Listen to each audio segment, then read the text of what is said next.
This is NDTV.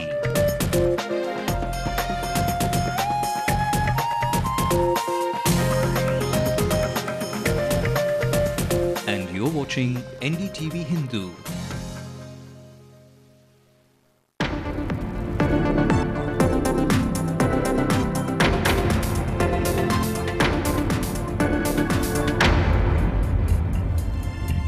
You're watching the Late Night News. I'm Sai Manish. Let's have a look at the headlines. Waiko tries to score a political brownie point over the Pamba Dam issue, gets arrested for his actions.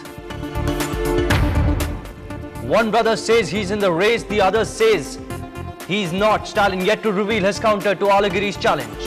Sir, avanga keela paniyaatringa tayara katchi padai. Vela kediyada. Inspector of the Central Crime Branch in Chennai gets arrested for accepting a bribe from a builder. The hunter gets hunted. Today on World Autism Awareness Day, we take a look at how lack of awareness have kept the world away from ours. And age is no bar for the fans of Sachin Tendulkar. Meet the oldest fan of the Master Blaster.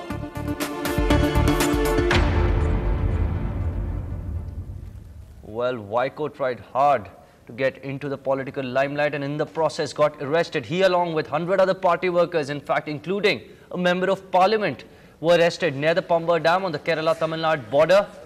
Waiko was agitating against the proposal of the construction of a dam across Kerala's river Pamba. The party workers have now condemned the arrest of Waiko.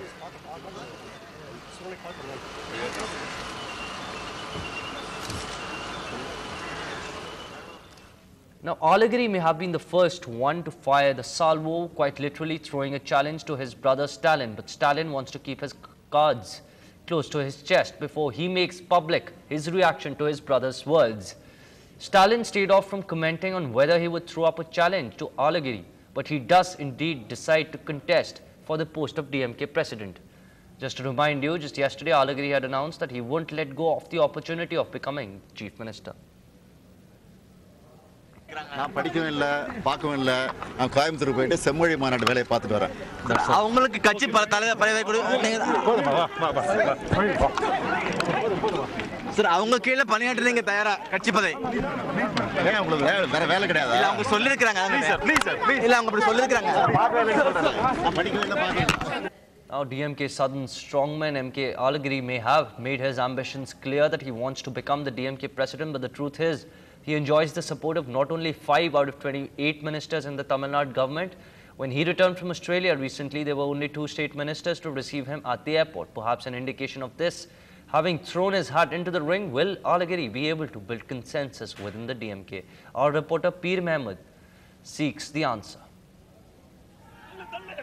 Even as talks of his younger brother Stalin being made successor to Chief Minister M. Karunanidhi made rounds, Alagiri jumped into the frame stating that he is in the race too. The big question now is if the South Zone Organizing Secretary and Mr. Karunanidhi's eldest son will be able to take control of the party at this point, when his father is very much in control of the government and the party.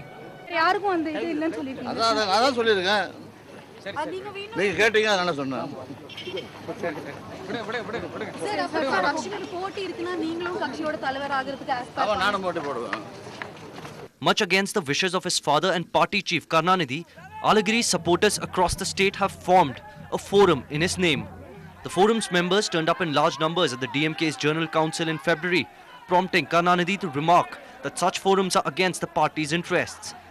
Members of the same forum turned up in large numbers at the airport on Wednesday when he returned after an official trip to Australia.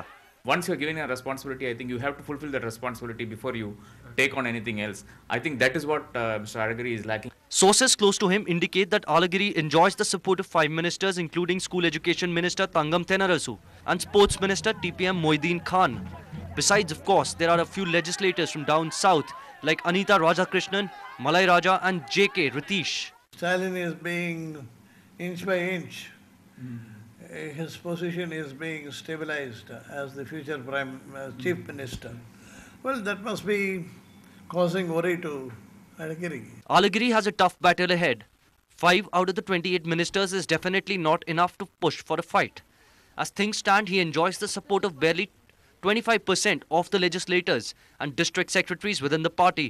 Alagiri knows that the figure is hardly enough to bargain within the party. Alagiri's noises may have stopped Brother Stalin's elevation to Chief Minister's post, which was expected by June this year. His dissenting voice has also exposed the fact that he is not yet fit for the top posts in the party or in the government. In Chennai, with camera person Kutiraja, Peer Mohammed for NDTV Hindu. And we were earlier joined by noted political commentator V. Krishna Anand to give his thoughts on the battle for succession. I think, let's keep it like this. I think every political party has its own mechanism in terms of identifying its leaders, picking up its leaders and so on and so forth. And I think in a democratic society, I think it should be left to the parties to elect their leaders, and because after all the leaders are presented before the people, before any other election and all those things. So at one level, I think what we are discussing today is the internal affair of the DMK. But having said that, I think there are a set of concrete issues that are here. Now, it is as much a reality today that how much ever the parties talk about democracy or profess democracy, there isn't any kind of a democracy, not just the DMK, but I think, parties cutting across the spectrum. I mean, we might talk in terms of national parties, the left, the CPI, CPM, or the right, the BJP, having its own constitution by which there is a semblance of an election that is carried out. Trajectory of the DMK as such, even before Alagiri really stepped into what I should call parliamentary politics and electoral politics, Stalin was very much there. And I think over the years, I think MK Stalin is somebody who has been active in the affairs of the DMK, if I may recall, from the days of the emergency or even before that. I mean, Stalin was also among those who spent several months in jail during the emergency. So it's simply not a question of, and second thing, I mean, you were talking about the backbencher. I think it doesn't really matter. Indira Gandhi was known to be a backbencher in the Rajya Sabha a few years before she became the Prime Minister. Mr. Alagiri has said all the while is that in the event there is an election for the post of the party president, and all this we are talking about an eventuality that could happen at any point of time, but it is not that, like, the DMK is forced or in a position or being forced into taking a decision on who its leader should be tomorrow or day after. If we look at this power play, or in this particular chapter of the power play, I think, in the context of the DMK, we had a tussle as to who would succeed Karunanidhi or who would be number 2 some 17 years ago when Vaiko was thrown out of the party in favor of Stalin. And from then on, Stalin was definitely being groomed as the successor to Mr. Karunanidhi. There's no doubt about it. And even in May 2009, when Mr. Alagiri went to Delhi and took over as a cabinet minister, in fact, Mr. Karunanidhi staked a whole lot of it, including as to whether the DMK should be part of the cabinet or not, to make Mr. Alagiri a union minister.